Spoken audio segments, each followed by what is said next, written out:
안녕하세요. 김태훈의 현명한 주식 투자 방송 시작하겠습니다. 이번에는 한화오션으로 간판을 바꾼 대우조선해양에 대해서 좀 말씀을 드리겠습니다. 이 대우조선해양은 윤석열 정부가 들어서자마자 약 한 5개월 그 정도 만에 한국산업은행 총재가, 그러니까 한국은행 회장이죠, 이젠. 회장이 바뀌자마자 이 매각이 돼버린 그런 회사입니다. 이번에 제3자 배정 형태로 해서 한화그룹이 경영권을 인수한 건데요. 그렇게 될 경우에는 기존에 정부가 투자한, 즉 공적 자금은 단 한 푼도 회수할 수 없는 그런 구조입니다. 이렇게 대단히 특혜를 준 거나 마찬가지인데요. 이러한 딜이 가능하게 됐던 건 2021년과 22년 이 대우조선해양, 지금은 이제 한화오션이죠. 대규모 적자를 내고 있었기 때문에 이 회사를 사겠다고 나서는 그 회사들이 아무도 없었죠. 근데 한화그룹은 예전에도 이 한국산업은행하고 이 대우조선해양 인수권으로 인수가 이제 불발되면서 그때 한 5천억 원이 되는 계약금에 대한 소송을 하기도 했던 그런 사이입니다. 근데 요번에 그 예전에 이제 문재인 정부 시절 때 살려고 했던 거는 약 5조 원이 넘는 돈을 주고 살려고 했었는데, 이번에는 딱 2조 원 정도를 제3자 배정 유상증자로 대우조선해양, 지금의 이제 한화오션에 투자해주고 경영권을 가져가는, 그러니까 최대주 자리가 돼가지고 이제 경영권을 가져가는 대단한 특혜를 받은 거죠. 근데 2021년과 22년 대규모 적자를 낸 상태이기 때문에 그 겉모습만 보면 대단한 이 부실 기업을 그 회사를 억지로 떠넘기는 것처럼 보이지만, 사실 그 안에 내용을 보게 되면 알짜배기 회사를 그냥 꽁으로 넘겨준 거나 마찬가지입니다. 왜냐면 공적 자금은 한 푼도 회수할 수 없고 2조 원이라는 돈은 한화그룹이 내지만 이 대우조선해양의 자본금으로 들어가기 때문에 그 돈에 대한 사용권은 한화그룹이 온전히 가져가는 겁니다. 한마디로 한화그룹은 사회 유출 한 푼도 없이 대우조선을 인수한 꼴이 된 거죠. 그리고 이 한화 에어로스페이스, 한화 시스템, 한화 임팩트 파트너나 한화 컨버전스 같은 한화그룹의 주요 계열사들이 이 인수전에 돈을 내면서 참여하고 있습니다. 한화 에어로스페이스가 최대 주주가 됐죠. 그 대우조선해양을 인수해서 이제 한화오션으로 이제 사명을 변경했는데, 기존의 산업은행이 55.7% 공적 자금을 투입해서 이 정도로 최대주가 돼 있다면, 이 요번에 제3자 배정 유상증자로 해서 경영권이 바뀔 때는 한화그룹이 49.3%를 가져가고 산업은행이 28.2%를 갖고 있는, 그 둘이 합쳐서 77.5%가 말 그대로 최대주 지분이 되는 거죠. 근데 이렇게 돼 버리니까 말 그대로 77.5%, 거의 80%나 되는 지분이 잠겨 버리는 겁니다. 자, 대우조선 해상, 대우조선, 그러니까 한화오션의 인수는 이런 구조로 이루어졌고, 올해 2023년 5월 달에 딜이 최종적으로 완성이 됐고, 이주원을 유상증자 해주면서 이 한화그룹이 최대주의 지분 49.33%를 가져가면서 경영권을 가져가는 그런 딜이 완료가 됐습니다. 그리고 나서 이제 대우조선해양은 이름을 한화오션으로 바꿨죠. 자, 한화오션이 2020년까지만 해도 매출 구조 7조 원에 영업이익을 1,500억이나 발생시키는, 물론 그 매출 규모에 비해서는 미미한 그런 수준이죠. 하지만 영업이익을 내던 기업이었지만, 이게 2021년이 되면 이 코로나 이후에 인플레이션이 발생하고 하면서 이 대규모 적자를 발생시킵니다.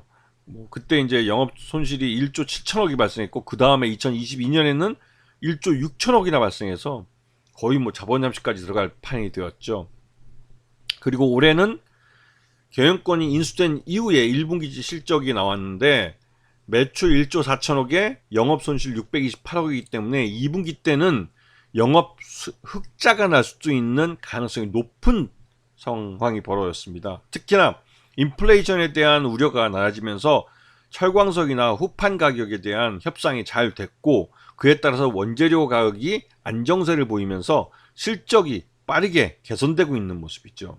그리고 2023년 경영권이 넘어간 다음에 한화그룹 주인이 확실히 생긴 이유이기 때문에 고수익성 그 프로젝트만 수주를 하면서 기존에 있던 그 악성 그런 수주들은 그냥 그 계약을 반환하거나 이런 식으로 해서 이 수익 구조도 좀 구조 조정을 하고 있는 그런 상황으로 알고 있습니다. 자, 1분기 실적을 보시게 되면 이 LNG 운반선하고 LPG 운송, 주로 이제 LNG죠. LNG하고 컨테이너십인데요.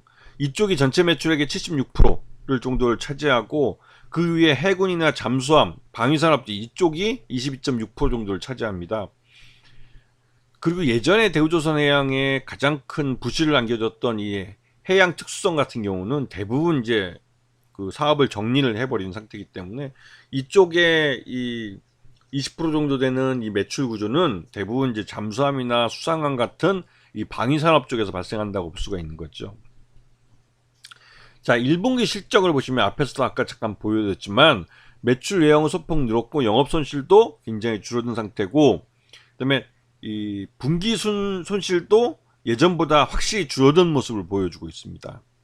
이거는 이제 이 요번 2분기 때 대우조선해양이 영업상에서 영업이익 측면에서 흑자로 전환할 수도 있다라는 사실을 예고하고 있는 거죠.